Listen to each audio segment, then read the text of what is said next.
The year is 2100. The human population has exceeded the sustainable level of resources for the planet. The only way to support the rapid increase of the human population is to go beyond Earth. Since we don't have the technology for intergalactic travel, we can only consider the planets around us. But what would happen to humans if they reach the other planets? Would they be able to survive without the ideal physical conditions and no special equipment? Let's find out. And let's start with the center of our solar system, the Sun. If you were to set foot on the Sun, you would immediately be vaporized as the temperature can get over up to 7,000 degrees Celsius. This is over 18 times as hot as a pizza oven.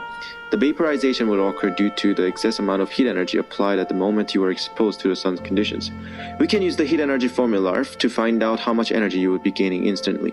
Because our bodies are 75% water, we can assume that the energy constant would be 4,200 joules per grams degree Celsius.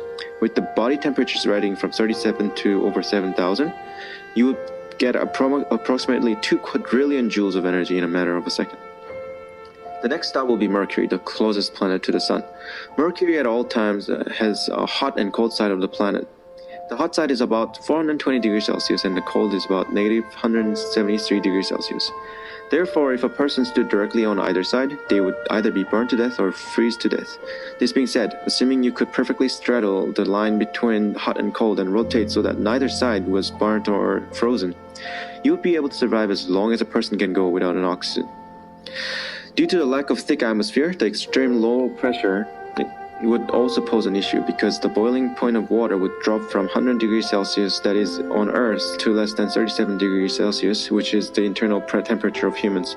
The temperature of boiling point for a liquid is determined when its vapor pressure is equal to the pressure of the gas above it. This means that the lower the pressure of the gas will lead to the lower boiling point.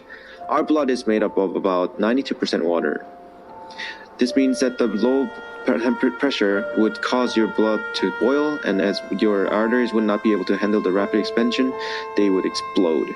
And the decrease in boiling point is illustrated by the graph shown. Our third stop would be Venus, the second planet from the Sun. Venus maintains a constant surface temperature of roughly 465 degrees Celsius. This, coupled with the lava that surrounds the planet and the acid rain from sulfuric gas in the atmosphere, would, according to the heat energy formula, cause you to gain 107 trillion joules of energy. This swift increase of energy would burn a person to death, making the lifespan on the planet be less than 10 seconds. The next stop is Earth, the third planet from the Sun. Earth is the only planet in our solar system on which life has been confirmed. This planet houses the perfect conditions for life. Due to this, a person can comfortably live on Earth until they die of old age. Mars, the fourth planet from the Sun, is our next stop. Temperatures on Mars can vary from 20 degrees Celsius at the equator to negative 153 degrees Celsius at the poles. This means that though a person may freeze to death in the colder environment, temperature would not be a factor on most of the planet. Instead, a person would experience extreme discomfort from the atmosphere, which would cause any water or liquid to evaporate and then would suffocate. This means that a person would be able to survive for as long as a human can go without oxygen. And another problem with Mars' condition is the pressure. The average pressure of Mars is 6.1 millibars of mercury, whereas the Earth's pressure would be measured at 1,013 millibars of mercury. This makes the boiling point of the water too low for the human survival. The last four planets in our solar system are the gas giants Jupiter, Saturn, Uranus, and Neptune.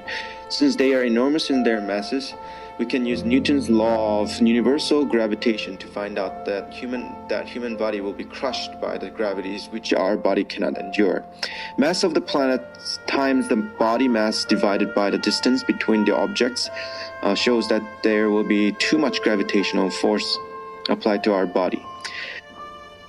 As humans typically require the air that they breathe to contain about 7% oxygen, even if you are able to construct some sort of platform on any of the four gas giants that would keep you from being sucked into the middle of the planet and crushed by the pressure, you would not be able to breathe the air and would suffocate.